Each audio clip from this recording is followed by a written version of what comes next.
지난 시간에 이어서 두 번째 시간으로 이 시간에는 예수님의 재림하시는 목적에 대해서 한번 살펴보고자 합니다.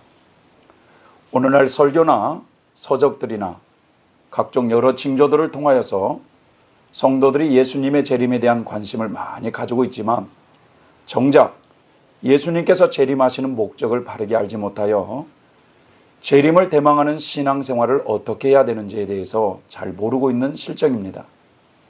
한 가지 실례를 들자면 92년 10월 28일에 예수님 재림하신다고 외쳤던 성도들의 경우를 보게 되면 예수님께서 재림하시는 목적에 대해서 잘 깨닫지 못했기 때문에 현실을 도피하거나 잘못된 계시 해석으로 인한 시한부적인 신앙생활을 하였던 것을 볼 수가 있었습니다.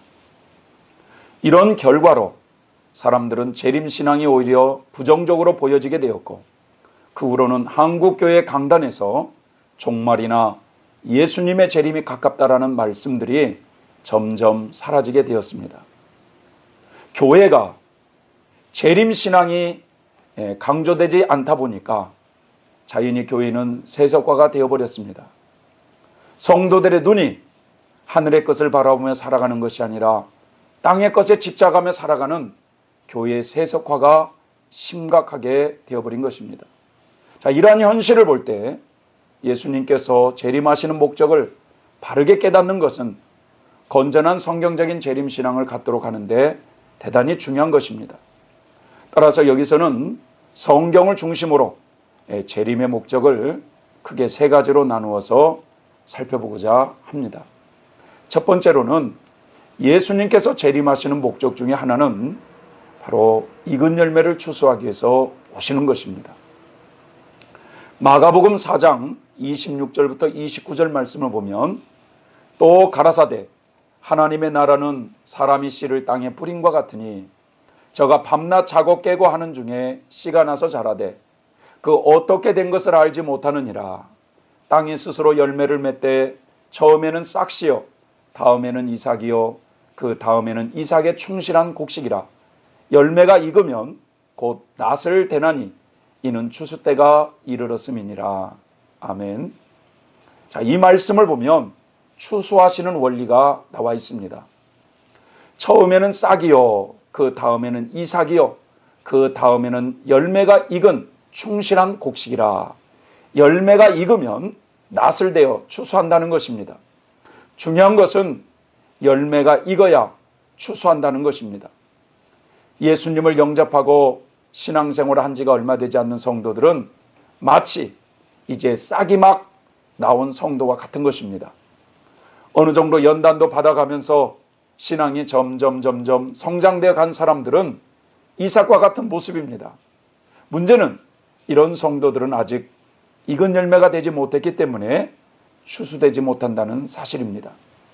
열매가 익어야 추수한다는 것입니다. 요한일서 2장 14절을 보면 성도들의 신앙 성장 단계를 사도 요한은 세 단계로 나누어서 설명하고 있습니다. 아이들아 내가 너희에게 쓴 것은 너희가 아버지를 알았으며 아비들아 내가 너희에게 쓴 것은 너희가 태초부터 계신 이를 알았으며 청년들아 내가 너희에게 쓴 것은 너희가 강하고 하나님의 말씀이 너희 속에 거하시고 너희가 흉악한 자를 이기었음이니라. 아멘. 이 말씀에 보면 성도들의 신앙의 단계를 사도 요한은 세 단계로 구분하고 있습니다. 아이들의 단계가 있다는 것입니다. 두 번째로는 청년들의 단계가 있다는 거예요. 세 번째로는 아비들의 단계가 있다는 것입니다. 자, 이 말씀에 비추어서 설명을 해보자면 이제 싹이 막 나온 성도들은 영적으로 아이들의 단계라고 말할 수가 있습니다. 자, 이삭과 같은 믿음을 가진 성도들은 청년들의 단계라고 말할 수가 있습니다. 자, 익은 열매가 되어서 열매를 맺어 추수를 기다리는 익은 곡식은 아비들의 단계라고 말할 수가 있습니다. 이처럼 신앙이 아비들의 단계까지 높이 성장해서 익은 열매가 된 성도들을 예수님께서는 추수하신다는 것입니다. 이 세상의 추수의 원리도 마찬가지입니다. 농부가 밭에 씨를 뿌려놓고 이제 막 싹이 난 것을 추수하는 농부가 어디 있습니까? 어느 정도 자라서 이삭이 된 모습을 보고 추수하는 농부가 어디 있습니까? 곡식이 잘 자라 익었을 때 추수하는 것과 같은 것입니다. 성경은 이처럼 아비들의 단계까지 성장하여 익은 열매가 된 성도들을 에베소서 4장 13절은 이렇게 표현합니다. 우리가 다 하나님의 아들을 믿는 것과 아는 일에 하나가 되어 온전한 사람을 이루어 그리스도의 장성한 분량이 충만한 데까지 이르리니. 이 말씀처럼 그리스도의 장성한 분량까지 이른 온전한 성도들, 이런 사람들을 익은 열매라고 하는 것입니다. 이처럼 하나님께서는 익은 열매가 된 알곡과 같은 성도, 즉 그리스도의 장성한 분량까지 자란 온전한 성도들을 천국 곳간에 추수하기 위해서 재림하신다는 사실입니다. 하나님의 나라는 어떤 나라입니까? 거룩한 나라입니다. 그렇기 때문에 우리의 심령이 깨끗하지 아니하면, 거룩하지 아니하면 결코 들어갈 수 없는 나라입니다. 요한계시록을 보면 하나님께서는 모든 성도들을 세 종류로 크게 구분하여 하나님 나라에 추수하시는 모습이 나오고 있습니다.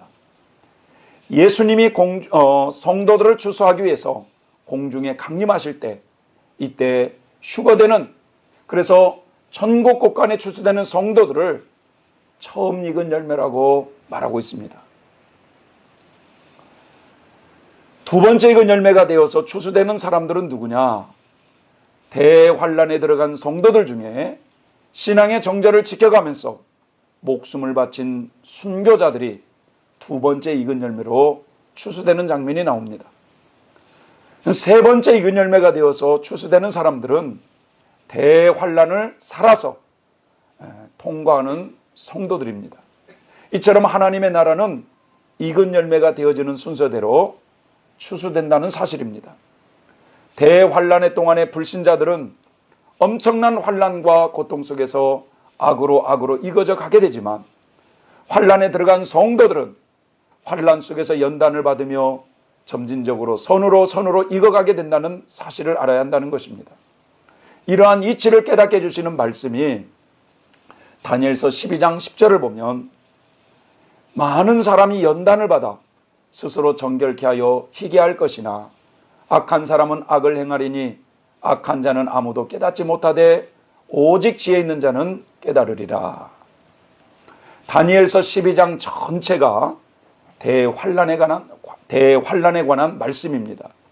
그런데 이 말씀은 장차 대환란을 통과하게 될 이스라엘 백성들을 비롯한 모든 성도들이 많은 환란과 고통 가운데서 연단을 받으면서 정결케 되어 희게 될 것이라고 예언해 주고 있는 말씀입니다.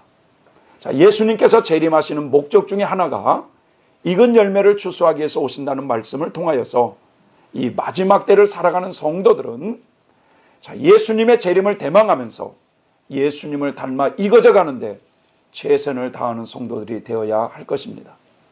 믿음이 자라도록 최선을 다하는 성도가 되어야 된다는 것입니다. 21세기를 살아가고 있는 성도들에게 교회가 힘써야 될 것이 무엇인가?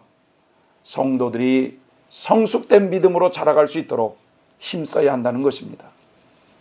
두 번째로는 예수님께서 재림하시는 목적은 어디에 있느냐? 대환란으로 죄악 세상을 심판하기 위해서 예수님은 재림하십니다. 구약의 예언서들과 신약에 나오는 종말론적인 말씀들을 분석해 보면 하나님께서는 죄악으로 가득 찬 이 세상을 대환란으로 심판하실 계획을 가지고 계신다는 것을 알 수가 있습니다. 이 세상을 심판하시는 원리를 보게 되면 베드로후서 2장 5절부터 10절을 보면 나와 있습니다. 옛 세상을 용서치 아니하시고 오직 의를 전파하는 노아와 그 7 식구를 보존하시고 경건치 아니하는 자들의 세상에 홍수를 내리셨으며 소돔과 고모라 성을 멸망하기로 정하여 죄가 되게 하사 후세에 경건치 아니할 자들에게 본을 삼으셨으며 무법한 자의 음란한 행실을 인하여 고통하는 의로운 롯을 건지셨으며 이 의인이 저희 중에 거하여 날마다 저 불법한 행실을 보고 들으므로 그 의로운 심령을 상하니라. 주께서 경건한 자는 시험에서 건지시고 불의한 자는 형벌 아래 두어 심판날까지 지키시며 육체를 따라 더러운 정욕 가운데서 행하며 주관하는 일을 멸시하는 자들에게 특별히 형벌하실 줄을 아시느니라. 아멘. 자, 이 말씀에 보시면 노아가 살고 있던 시대에 사람들이 의롭지 못하고 경건치 않는 사람들이 온 세상에 가득 찼기 때문에 하나님은 홍수로 세상을 심판하셨다는 말씀입니다. 또 롯이 살고 있던 소돔과 고모라 성이 음란과 폐역이 가득 찼기 때문에 하나님은 유황불을 내려서 그 성을 심판하셨다는 것입니다. 이와 마찬가지로 마지막 때도 온 세상에 살고 있는 사람들의 온갖 불의와 폐역과 우상으로 가득 찬 이 죄악된 세상을 하나님은 대환란으로 심판하신다는 것입니다.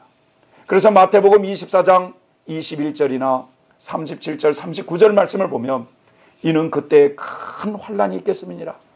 창세로부터 이런 환란이 없었고 후에도 없으리라. 노아의 때와 같이 인자의 임함도 그러하리라. 홍수전에 노아가 방주에 들어가던 날까지 사람들이 먹고 마시고 장가들고 시집가고 있으면서 홍수가 나서 저희를 다 멸하기까지 깨닫지 못하였으니 인자의 임함도 이와 같으리라. 이처럼 불신과 죄악과 우상으로 가득 찬 이 죄악 세상을 공의로우신 하나님께서는 대환란으로 심판하시겠다는 것입니다. 대환란은 온 지구상에 임하는 환란입니다. 창세 이후로 지금까지 없던 환란입니다.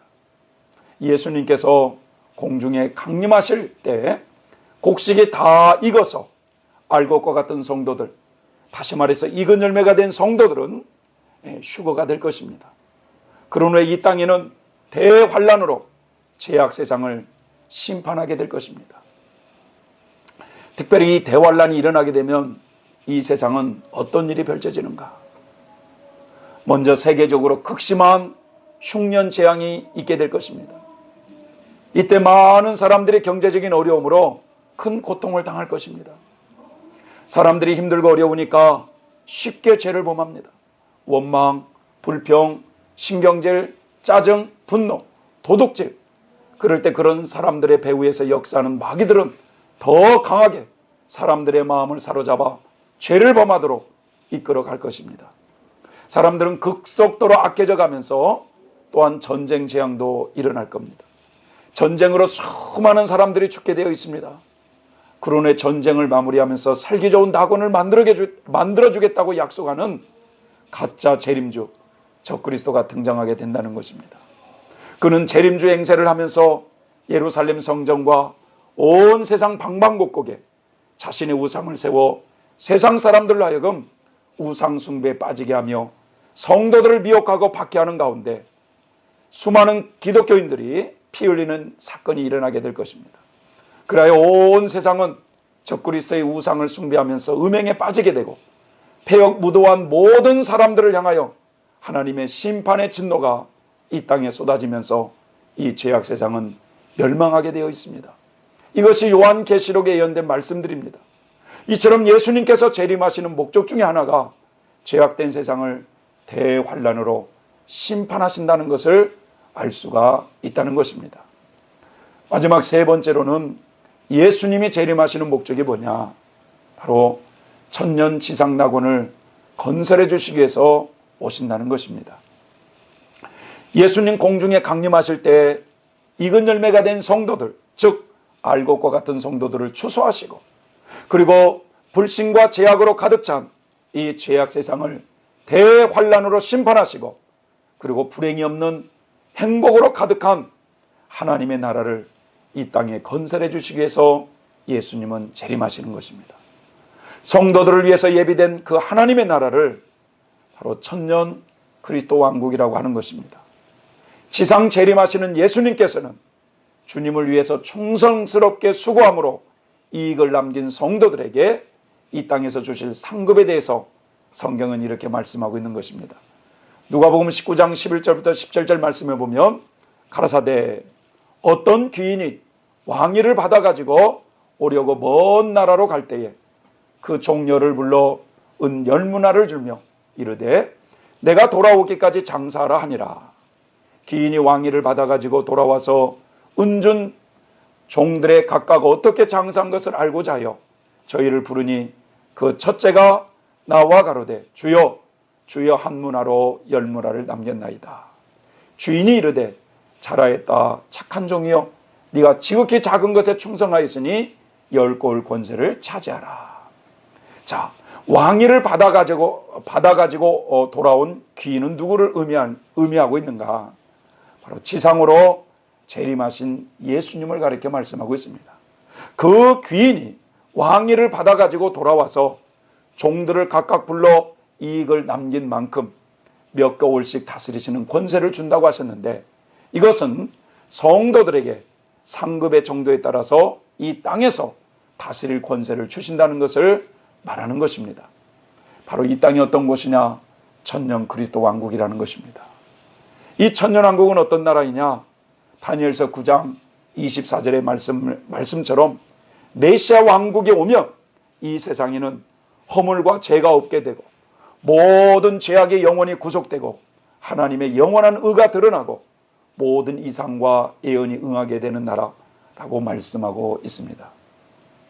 이사야서 11장 6절이나 9절에서 또 65장 17절에서 25절 말씀을 보면 그 나라는 우는 소리와 부르짖는 소리가 없을 정도로 행복한 생활을 하는 곳이며 백세에 죽은 사람을 어린아이가 죽은 것처럼 여길 정도로 모든 사람들이 장수하고 가옥을 건축하기도 하고 포도원을 재배하며 식물을 먹으며 도둑이 없고 남의 소유를 탐내지 않으며 이리와 어린 양이 함께 놀며 사자가 소처럼 풀을 먹고 해함도 없고 상함도 없는 복된 나라라고 말씀하고 있습니다. 바로 이러한 나라를 이 땅에 천년 동안 지상 낙원을 만들어 주시기 위해서 주님은 재림하신다는 사실입니다.